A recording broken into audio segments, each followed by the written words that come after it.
Assalamu alaikum. I am Ahmed, and here I'm Rafael. we will discuss about the scholarship in Kazakhstan. Today we will discuss eligibility criteria of scholarship कि उस scholarship में कौन कौन से student apply कर सकते हैं, उसका admission process, cost of living, इधर रहने का जो खर्च है, ट्यूशन फीस जो यूनिवर्सिटी आपके लिए पे करती है, जो स्कॉलरशिप से जाती है, यूनिवर्सिटी के बारे में और जो एग्ज़ाम आपको देना पड़ता है उस स्कॉलरशिप के बारे में और कज़ाकिस्तान में स्टडी करने के फ़ायदे क्या हैं। मेरे साथ राफ़ी हैं जो इस प्रोसेस के थ्रू आए हैं, जो ये स्कॉलरशिप इन्हें मिली है और ये आपको बताएँगे इन सारी चीज़ों के बारे में। तो राफ़ी एलिजिबिलिटी क्राइटेरिया क्या है इस स्कॉलरशिप का? एलिजिबिलिटी क्राइटेरिया ये है कि सबसे पहले तो जो स्टूडेंट अप्लाई कर रहा है उसके पास 12th क्लास का जो है सर्टिफिकेट होना लाजमी है। आपके अच्छा। पास मतलब 11th और 12th एसएससी प्री मेडिकल आपके पास होना चाहिए। अच्छा। उसका ट्रांसक्रिप्ट भी चल सकता है, उसका सर्टिफिकेट भी चल सकता है, डिग्री दोनों चल सकते हैं। और इस किस्म की कोई भी जो है लिमिटेशन नहीं है बच्चों के लिए कि उनके इतने परसेंट मार्क्स होने चाहिए, लेकिन जितने ज़्यादा अच्छे मार्क्स होंगे, जितनी ज़्यादा बेहतर परसेंटेज होगी ट्रांसक्रिप्ट की आपकी, उतने ज़्यादा आपके उतने जो हाई है चांसेस winning के हैं। चांसेस बढ़ते जाएंगे। मतलब टॉप वालों को नहीं लेना है और जो बिल्कुल जिनके टॉप के मार्क्स हैं वही आएंगे। बिल्कुल ऐसे है। वैसे कोई नहीं है कि इतने तक वाला अप्लाई करे, नहीं इतने तक वाला ना करे। नहीं ऐसी इस ईयर तक तो कोई नहीं है। और उम्मीद है कि नेक्स्ट ईयर तक भी ऐसी कोई लिमिटेशन नहीं होगी, अप्लाई कोई भी कर सकता है। हम अपने नेक्स्ट पॉइंट पे जाएँ उससे पहले मैं जानना चाहता हूँ कि ये स्कॉलरशिप कोई कहते हैं कि जी नहीं, झूठ है, वाक़या असल में स्टूडेंट्स को मिलती है हर साल या नहीं? देखें, ये जो स्कॉलरशिप है ये मिनिस्ट्री ऑफ एजुकेशन कज़ाकिस्तान जो है वो ऑफ़र करते हैं स्टूडेंट्स को, और ये तमाम कंट्रीज़ के स्टूडेंट ग्लोबली अप्लाई कर सकते हैं। ऐसा नहीं कि पाकिस्तान के या अफ़गानिस्तान, मोस्टली जो है पाकिस्तान, अफ़गानिस्तान, बांग्लादेश में ये है वो वेरी पॉपुलर है। लेकिन some students think कि इनको जो है just like Indian students they think कि उनको जो है वो अप्लाई नहीं कर सकते, लेकिन Indian students can apply as well. आपको सिंपली जो है मिनिस्ट्री की वेबसाइट पे जाना है, मिनिस्ट्री ऑफ एजुकेशन, जिसका लिंक जो है हम डिस्क्रिप्शन में देंगे। हाँ, देंगे। तो आप उस पर सिंपली जाएं। इसकी जो है डेडलाइन होती है जून के अंदर। जून के अंदर, जून का महीना भी आप अप्लाई कर सकते हैं। बेसिकली अप्रैल, मई, जून, इन 3 महीनों में इसकी एप्लीकेशंस खुली रहती हैं। हर साल इन नॉर्मली महीनों में, हर साल। 3 महीनों में, और समर्स के टाइम पे। ये समर के टाइम पे आप इसकी जो है पोर्टल पे जाएँ, वहाँ पे आप जो स्कॉलरशिप पोर्टल है उसको ओपन करें। सिंपली जो डॉक्यूमेंट्स हैं वो बहुत सिंपल डॉक्यूमेंट्स होते हैं, उनको आपने जो है ऑनलाइन अप्लाई करना है और उसके बाद जो है नेक्स्ट प्रोसेस का जो वेट करना है। अप्लाई करने के बाद क्या है नेक्स्ट प्रोसेस? सिंपली सबसे पहले आपने अपने डॉक्यूमेंट्स करने हैं। उन डॉक्यूमेंट्स के अंदर हम लिस्ट भी लगा देंगे जो डॉक्यूमेंट्स हैं। वो लिस्ट जो है ये है कि आपके बेसिक डॉक्यूमेंट्स हैं, ट्रांसक्रिप्ट होनी चाहिए आपके पास।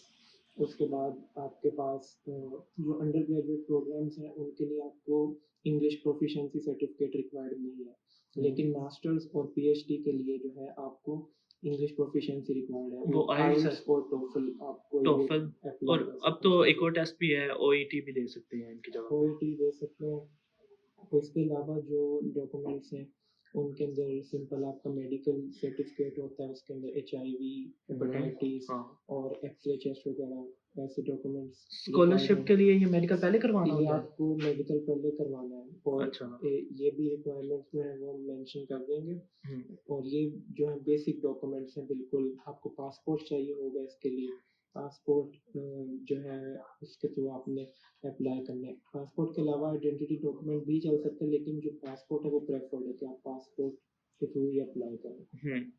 तो इसमें कोई इंटरव्यू भी होता है उसके बाद? जब आप अप्लाई करेंगे उसके बाद आपका जो है नेक्स्ट डे या विद इन द वीक आपको जो है ईमेल आएगा मिनिस्ट्री की तरफ से, और उसमें आपको जो है लिंक दिया जाएगा आपके अकाउंट के लिए। वो अकाउंट आप क्रिएट करेंगे, उस अकाउंट पे आपने अटेम्प्ट करना है अपना साइकोलॉजिकल टेस्ट। अच्छा। वो साइकोलॉजिकल टेस्ट टाइम लिमिटेड होता है, उसकी एक लिमिट होती है, लेकिन it's just like very simple test. For example logical reasoning type? It's basic, very basic, अच्छा जस्ट लाइक जो स्टूडेंट्स हमारे आर्मी मेडिकल कॉलेज का टेस्ट हाँ होता है, बिल्कुल तो उसके अंदर जो एक लास्ट पे पोर्शन आता है ये साइकोलॉजिकल टेस्ट का, it's just like this, very basic questions. और नम्स के अंदर भी जो national university of medical sciences का टेस्ट होता है, उसमें ही जो आपका एक साइकोलॉजिकल टेस्ट होता है, तो ये बिल्कुल सिमिलर है। और उसका जो है एक सैंपल पेपर भी हम लगा देंगे इसके अंदर लिंक में, ताकि वो हाँ ताकि आपको अगर किसी ने पता चल प्रिपेयर जाए करना कि हो तो वो आसानी से कर कैसे सके, है। लेकिन वो बड़ा सिंपल है साइकोलॉजी वेरी टेस्ट। सिंपल, क्योंकि मैंने आर्मी का टेस्ट दिया हुआ है तो मुझे आइडिया है उसका कि वो इतना कोई टफ नहीं होता। वो तो बहुत सिंपल है। जो इंटरव्यू कौन लेता है और वो कहीं अच्छा, टफ तो नहीं ये होता? जो है ना, आपने साइकोलॉजिकल टेस्ट करना प्रिपेयर, उसके बाद जो है ना आपको आपकी जो एप्लीकेशन है वो सारा रिव्यू करेगी स्कॉलरशिप कमेटी। अच्छा उसके बाद आपका जो है एक इंटरव्यू होगा, अच्छा आपको इंटरव्यू के लिए कॉल आएगा, वो आपको ईमेल करेंगे, जो आप ईमेल अपना मेंशन करेंगे स्कॉलरशिप के टाइम, तो उस ईमेल के थ्रू आपका ज़ूम पे ऑनलाइन इंटरव्यू होगा, वो स्कॉलरशिप कमेटी करेगी। और उस इंटरव्यू के अंदर आपसे बेसिक क्वेश्चंस किए जाएंगे, उस इंटरव्यू के लिए भी सेपरेट वीडियो भी बन सकती है। और बेसिक क्वेश्चंस जो हैं इंटरव्यू के, वो यही है कि आप क्यों आना चाहते हैं यहाँ पे, आपका जो है आपकी फैकल्टी से रिलेटेड, आपने जो फील्ड चूज़ की है ये चूज़ क्यों की है, आप अच्छा यूनिवर्सिटी से रिलेटेड, आपने यूनिवर्सिटी क्यों चूज़ की, आपने कजाकिस्तान को भी क्यों चूज़ किया है, अच्छा और मतलब आपके जो फ्यूचर गोल्स हैं वो आपकी फील्ड से रिलेटेड क्या है, आपकी मतलब एम्बिशन क्या है, इससे रिलेटेड होगा।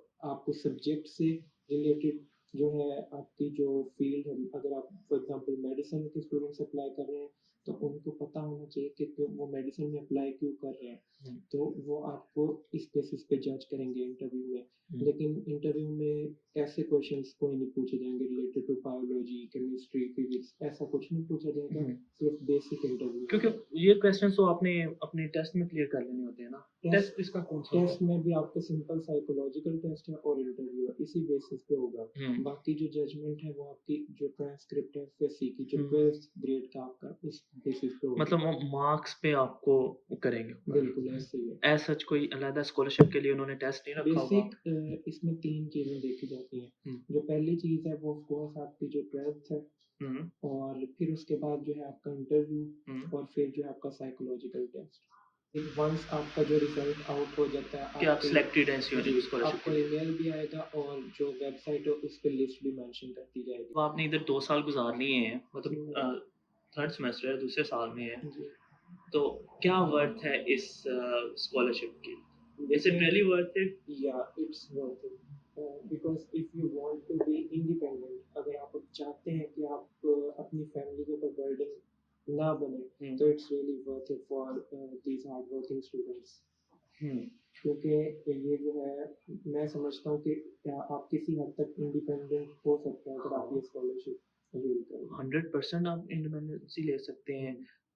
स्टाइपेंड कितना है मंथली इनके लिए बता दें मंथली आप? स्टाइपेंड पिछले साल तक तो जो था वो मिल रहा था बच्चों को 58,000 डेली, अच्छा पर इस साल जो है प्रेसिडेंट जो है कजाकिस्तान के, अच्छा उन्होंने जो है अप्रूवल दी, और अब जो है बच्चे रिसीव कर रहे हैं अंडर ग्रेजुएट प्रोग्राम्स के, वो 67,000 पर मंथ 67 लेते हैं पर मंथ। इंडिया में। और ये आप बता दें कि पीकेआर में अराउंड 50 पीकेआर बनते हैं।